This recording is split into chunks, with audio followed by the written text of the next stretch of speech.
અલે બટા, આ લે, આમાં ગરમ ગરમ સમોસા છે, ખાઈ લે.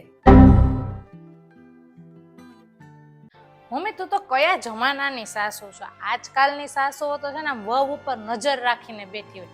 એની વહુ શું ખાય છે, એની વહુ ક્યાં જાય છે.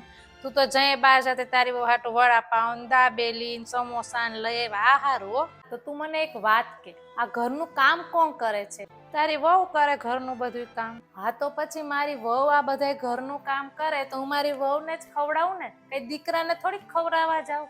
વહુને ખવડાવીશ તો એ મને હાચવશે. અને બટા, હું એવી સાસુ નથી કે મારી વહુની કદર ના કરું. હું એની કદર કરીશ ત્યારે તો એ મારી કદર કરશે. હું એને દીકરી માનીશ ત્યારે તો એ માં મને માનશે.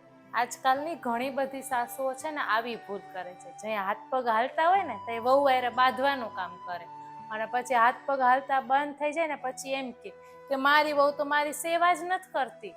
તાલી કોઈ દિવસ એક હાથે નથી વાગતી હોતી. મમ્મી, તારા જેવી સાસુ છે ને બધાના ઘરમાં હોય ને તો સાસુઓ વચ્ચે છે ને ક્યારેય ઝઘડા ના થાય. તુંય જલ્દી સમોસા ખાઈ લે ને તો ઠંડા થઈ જાહે હવે.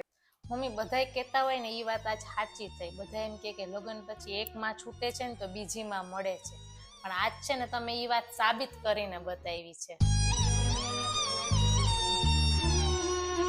તમને તો ખબર જ છે ને મમ્મીને કેટલી બોલવાની ટેવ છે. હું તો કઈ બોયલી જ નહોતી, હા તોય એટલું બોલવા માંડે. પણ મારો શું વાંક? હું તો ખાલી તમને શેર કરું છું.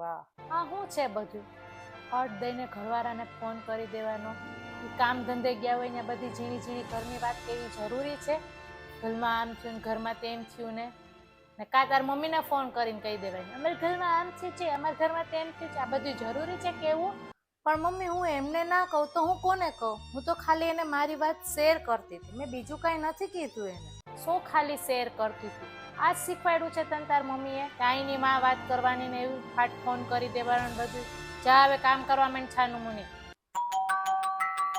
લે, મારી દીકરીનો ફોન આવ્યો. હા બોલ બેટા બોલ, શું કરતી હતી? મજામાં છે ને?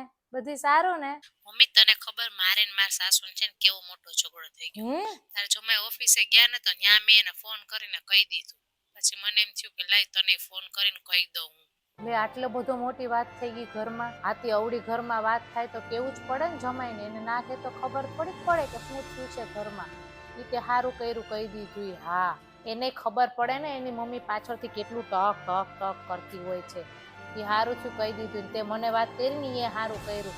મારે કંઈક હા ના કરવી હોય તો ખબર પડે કે નહીં મને. તું તો સમજદાર ને બહુ ડાય છો. તને ખબર જ પડે કે ક્યાં જમાઈને વાત કરવી, ક્યાં મમ્મીને કરવી. હા, નાના એ ઘરમાં કાંઈ થાય ને જમાઈને કહી જ દેવાનું બધું. વાહ મમ્મીજી વાહ!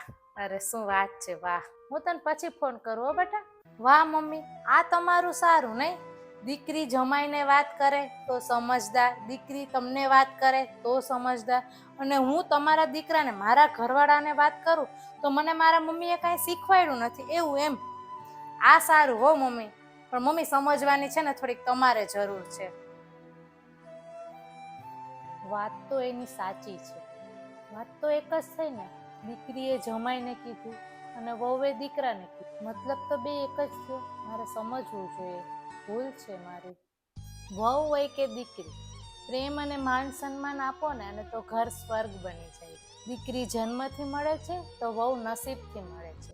બંને છે ને આપણા ઘરનું ગૌરવ કહેવાય છે.